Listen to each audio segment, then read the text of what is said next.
You are listening to part 3 of episode 23 of the Psychotherapist Podcast. In this part, we discuss political developments in the United States. Dr. Bob describes some things going on with General Milley, who I was not familiar with before. We talk about North Korea, how Trump should have bombed it. We talk about how Dr. Bob cannot trust his doctors. And we finish up with some tips on Renaissance sword and buckler dueling. So if any of that stuff interests you, stick around. We hope you enjoy it. God bless. This is the Psychotherapist Podcast. I don't know who we're doing psychotherapy with today, maybe for ourselves, conjoint therapy or something like that. But I'm just amused by the little snippets that I caught this week at different times. Like, there was a picture of General Milley, who was a big asswipe, who basically, I don't know if you know his history, but, hated Trump and really got the generals, tried to organize the generals in a way that Trump would have no power, and he was worried that Trump would start a coup. Are you aware of some of the crap that he pulled? He's the general of the Joint Chiefs of Staff, and the enlisted men hate him. They can't stand him. But there's an picture that I caught this week that was on one of the news stations, probably Fox, but maybe not. Might have been online, where at the inauguration of Joe Biden, Milley and Michelle Obama are winking at each other and smiling. Did you see that one? No, I did not. I mean, the message I haven't was heard that about Milley we got him. specifically, We got him, Michelle. We got him. Huh. No, I'm sure there's, the thing is with, the generals and stuff, I totally...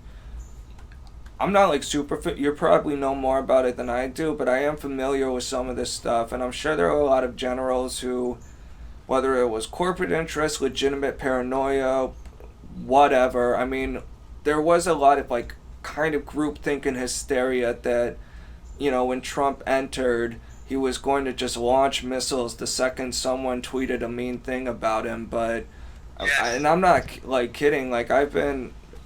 I'll never forget. It was kind of not quite a red pill moment for me, but it was just kind of made me go, huh? Because I was, I think I've told you this story before, where I was with a lunch with a bunch of attorneys at the old firm, and these people who I, to this day, still consider all definitely smarter than me, just not even an argument, but they all got... I might take issue with that, but go ahead. Well, they make more money than me, let's... So that doesn't mean crap.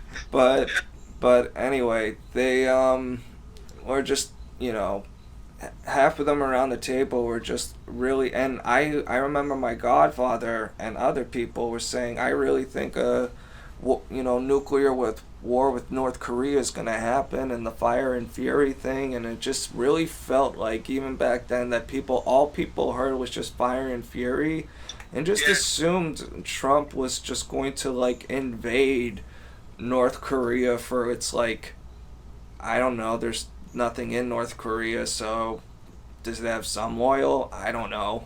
It has a lot of guns. It has some nukes. I don't know what else it has. It doesn't have food. Maybe some precious metals buried somewhere, but who knows?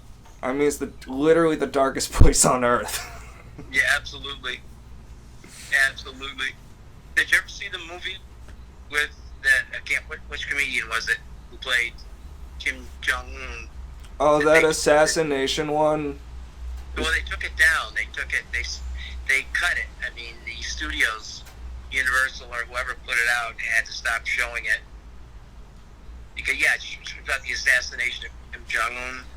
Yeah, I remember that not being a great movie, but it being super controversial, which was kind of interesting. But I say don't negotiate with the fucking terrorists, bro, because at the end of the day, North Korea regime, they can lie and say whatever the fuck they want to their people, because I've heard there's a scary amount of people who are just so fucking brainwashed. I mean, when they come to developed country, free country, it's literally like being reborn because they don't even know what like a trash can is. It's like, what's Mm-hmm. that thing for? You know what I Right. mean? And does it's just not it's not that they're dumb or anything, but it's just like things are so bad there. It's like things we so take for granted are like another planet to them. Exactly. Exactly. Who was the comedian in that movie? Do you remember? I remember James Franco and the Seth other Rogen? Was it Seth Seth Rogen? Rogen, yeah, that guy. Yeah, he was great. Yeah. But I don't know. Let's segue into something else random. What else is Yeah. going on? Well, segue into what's going on with me, and that is that I am probably the longest person that's been in isolation because of this COVID thing than anyone else that I know of anyway, because they still have not been able to set up a time and a procedure to get me vaccinated. So the plan was that I would go into an emergency unit, one of the hospitals, and a doctor would administer all these antidotes that would prevent me from going into anaphylaxis, and they would then vaccinate me and keep me overnight. But for some reason, they've not been able to locate the right vaccine, and they keep adding more doctors for consults, which tells me that they don't know their asses from their elbows. And I'm a nightmare anyway because, I'm a red flag because of like the number of times I've had these severe reactions. So doctors are scared of me basically. So I'm thinking I'm encountering, Malcolm, I think I'm encountering a lot of avoidance from the medical Man, profession. that fucking sucks. Yeah, but I'm not letting them get away with Too it. bad, yeah, too bad. I was about to say, if you were fucking loaded, you could so leverage that to be mega loaded. I know. Well, I'm Accuse him pressing of that. just some kind of bigotry. You'll figure it out. Yeah. Well, I wish I had my contact at, I don't even know if the Boston Herald still exists as a newspaper, but I think I told you, ghostwrite some of their psychological stories. There was a young woman, and she was very interested in psychological and social issues, and she wasn't a diehard liberal or a diehard conservative for that matter, but she had a lot of good subject matter, but couldn't always put it together. So I wrote several articles as a ghostwriter for her, but she's no longer there. So I don't know if she was still there, I would write an article and have it published, but I don't have the connection. That's really cool, man. Do you have any of your stuff around that you could send me? I'd have to look for it because it happened the time when I was moving from one office to another, and people in my house are moving out of my house, and it was just crazy. But I might have a couple. Word. Well, if you stumble across them, Yeah. But, so, I'm gonna just... I wrote one on suicide in adolescence and how the peer support is so important. I'm sorry, And the what work is so important? the peer support, Peer support, okay. peer, PEER, and how Yeah, there's yeah. a program, and I don't want to misstate this. One of the suburbs had a program where they were used to set up a peer support system where students could call other students. And there was an adult consultant monitor, but basically it was a student-to-student program. I just can't think of the city or town, maybe Arlington. And I wrote an article on that complimenting that program because I had a lot of contact with people who wrote the bully program because I had done made a lot of contributions to that. They were putting that together, but this was more about the adolescent suicide. And I know I saved that because I referenced it several times, but if I come across it, I'll share it with you, okay?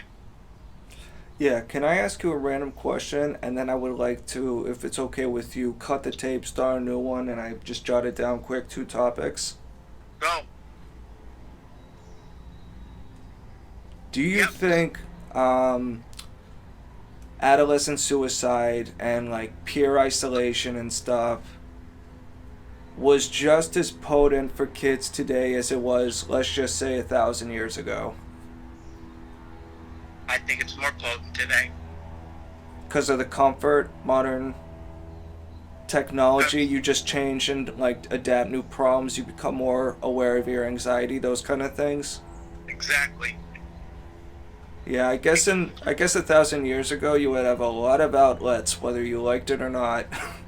Yep, you sure did.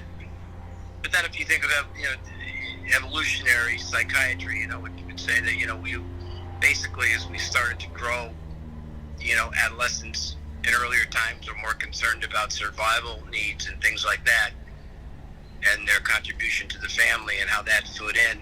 I was And then about to say, I at some bet point, family unit was super. Just like if yeah, there was an adolescent suicide, I could imagine if both the parents died on the farm or whatever, and there was no extended family or whatever, and there was just I right. either just kill myself or become a slave basically, or just starve to death. Yes, my guess is, and probably a pretty good one, is that the murder rate amongst adolescents was higher way Oh, back. for sure. And it wasn't in gangs either. It might have been territorial stuff, but similar to gangs, protection of property, I think it like depends that. what era you look at, because let's just take Renaissance Italy. There were streets where, like, just packs of young men would walk around with swords and just start shit. And there's actually accounts where a lot of young, drunk, inexperienced guys would end up running each other through with their swords and killing each other rather than, like, one guy wins and they duel it out because they're just very hot headed and just don't even have a sense of defense yet because they haven't been cut enough. Yeah, I'll tell you, you have history running through your blood, Malcolm. Oh, I Tell me love more. it. Tell me more about that. This is during Roman times, No, this is like Renaissance Italy. Renaissance Italy. Okay. Yes, so 1500s, 1600s, something like that. Did these characters have a name or something that they were called? It's funny, it's where the term swashbuckler comes from. Really? Yeah, because if you're in a Okay, audience. Here's a learning point. Go, Malcolm. so if you're in a duel and but like you got to think of like it's a very different thing, like an individual one-on-one street fight versus like a big battlefield. Yep. Or just there could be different limits if you're in a city on what you can like just on a practical level even just carry around to begin with. Because if you try imagine going through having a really large spear and then going through like a low hanging door, it's just like a whole thing. So a lot of people didn't in that time and era carry big fucking shields with them. It just wasn't popular, I guess. But what they did have were these smaller round shields called bucklers, which are really good for duels because even though they're smaller, they don't cover as much. They're usually you can use thicker material and you can use harder material. So whereas like a shield, if it doesn't have metal edges, you can like kind of chop through it like a piece of plywood eventually if you hit hard enough. A thick buckler can take a hit pretty well. It's almost like more like having a good piece of armor on your hand as opposed to a real shield which has different strong points but different weak points. And guys would just carry around these same kind of characters that would get into these duels. And there were also like martial arts schools and stuff, so I like to think of it a little like kung fu movies almost, but where just like random guys on the street will fucking duke it out. But yeah, a lot of these guys carried bucklers and they were very full of themselves and walking around and dueling and picking fights with people and getting stabbed. And that's kind of where the term swashbuckler came from. This is amazing. I mean, it's the first I've ever heard this. Well, I'm a nerd. I'm so into the HEMA, bro. I'm thinking about buying some weapons, but I want to just cut the tape and then we can get into that. All right.